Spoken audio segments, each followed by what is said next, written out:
കൂടുതൽ വാർത്തകളും വീഡിയോകളും കാണാൻ ഈ ചാനൽ സബ്സ്ക്രൈബ് ചെയ്യുക. കൂടെ ബെൽ ബട്ടൺ അമർത്തുക. Please subscribe our channel. നമസ്കാരം. എല്ലാ മാന്യ പ്രേക്ഷകർക്കും ജ്യോതിഷ വിശ്വാസികൾക്കും എൻ്റെ ഈ ചെറിയ എപ്പിസോഡിലേക്ക് നിസ്സയവുമായ സ്വാഗതം. പ്രശസ്തിയും പ്രഗത്ഭതയും ഒക്കെ ഉണ്ടാകുന്ന നക്ഷത്രത്തെക്കുറിച്ചാണ് ഇന്ന് കമൻറ്റിലൂടെ ചോദിച്ചിരിക്കുന്ന മറ്റൊരു വിഷയം. ഒരുപാട് നക്ഷത്രക്കാരുണ്ട് പ്രശസ്തി ഉണ്ടാകുന്നതായിട്ടുള്ളത്, അല്ലേ? നമ്മൾ ശ്രദ്ധിച്ച് നോക്കിയാൽ കാർത്തിക നക്ഷത്രം. പക്ഷേ പ്രശസ്തി എന്ന് പറഞ്ഞാൽ കീർത്തി കേട്ടാൽ മാത്രം പോരാ കേട്ടാ, അത് നല്ലതിനും ചീത്തയ്ക്കും ആകാം. ഞാൻ പറഞ്ഞിട്ടില്ലേ, കായംകുളം കൊച്ചുണ്ണി ഭയങ്കര കീർത്തിയായിരുന്നു, കൊച്ചുകുട്ടികൾക്ക് പോലും അറിയാം. പക്ഷെ മോഷണമായിരുന്നു തൊഴിൽ. അങ്ങനെയുള്ള ഇന്നും കേരളത്തിൽ പല തൊഴിലുകളും ചെയ്ത് കീർത്തി കേട്ടിട്ടുള്ള സ്ത്രീകൾ കൊണ്ട് പുരുഷന്മാരുണ്ടല്ലേ, അവരൊക്കെ കീർത്തി കേൾക്കുകയാണ്, പ്രശസ്തി കേൾക്കുക എന്ന് പറയാം.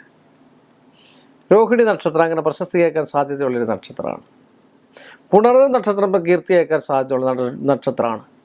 അശ്വ നക്ഷത്രം കീർത്തി കേൾക്കാൻ സാധ്യതയുള്ള നക്ഷത്രമാണ്. പല മേഖലയിലും, വിദ്യാസമ്പാദനത്തിൽ, പോലീസ് ജോലിയിൽ, കർമ്മരംഗത്ത്, തൊഴിൽ രംഗത്ത്, രാഷ്ട്രീയ രംഗത്ത്, സിനിമാ രംഗത്ത്, സീരിയൽ, നാടകം, എഴുത്ത്, കവിത, ഇതൊക്കെ എഴുതുന്നവർക്ക് കീർത്തി കേൾക്കാവുന്ന ഏറ്റവും നല്ല നക്ഷത്രമാണ് പൂരൂരുട്ടാതി നക്ഷത്രം. അതുപോലെ ഉത്രട്ടാതി നക്ഷത്രം, രേവതി നക്ഷത്രം, വിശാഖ നക്ഷത്രം, മൂല നക്ഷത്രം, തൃക്കേട്ട നക്ഷത്രം, ഉത്രാടൻ നക്ഷത്രം, ചതയ നക്ഷത്രം, ഇതൊക്കെ ഏറ്റവും നല്ലതാണ്.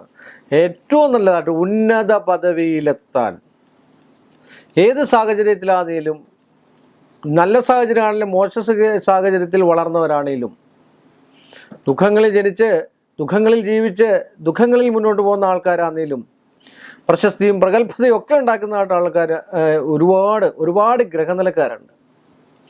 അങ്ങനെയൊക്കെ ആഗ്രഹിക്കുന്നവർ ആ ഗ്രഹനില ജ്യോതിഷനെ കൊണ്ടും പ്രശ്നം വെച്ച് നോക്കിയും കവടി വെച്ച് നോക്കി ഒരു ഉത്തമനായ ജ്യോത്സ്യനെ കണ്ട് എന്താണ് എൻ്റെ നാളിൽ വരിക എന്നുള്ള അറിഞ്ഞതിന് പരിഹാരങ്ങളും കാര്യങ്ങളും ഒക്കെ ചെയ്ത് കണ്ടാൽ പ്രശസ്തി കൂടുതൽ ആർജിച്ചു വന്ന് നമുക്ക് നല്ലൊരു പ്രശസ്തിയും പ്രഗത്ഭതയും ഒക്കെ ഉണ്ടാകാനുള്ള സാധ്യതയുണ്ട് എന്ന് പറഞ്ഞുകൊണ്ട് ഈ ഒരു എപ്പിസോഡ് ഞാനിവിടെ വൈൻഡപ്പ് ചെയ്യുന്നു. വീണ്ടും നമ്മൾ തമ്മിൽ കാണുന്നത് വരെ എൻ്റെ വിനീതമായ നമസ്കാരം. കൂടുതൽ വാർത്തകളും വീഡിയോകളും കാണാൻ ഈ ചാനൽ സബ്സ്ക്രൈബ് ചെയ്യുക. കൂടെ ബെൽ ബട്ടൺ അമർത്തുക. Please subscribe our channel.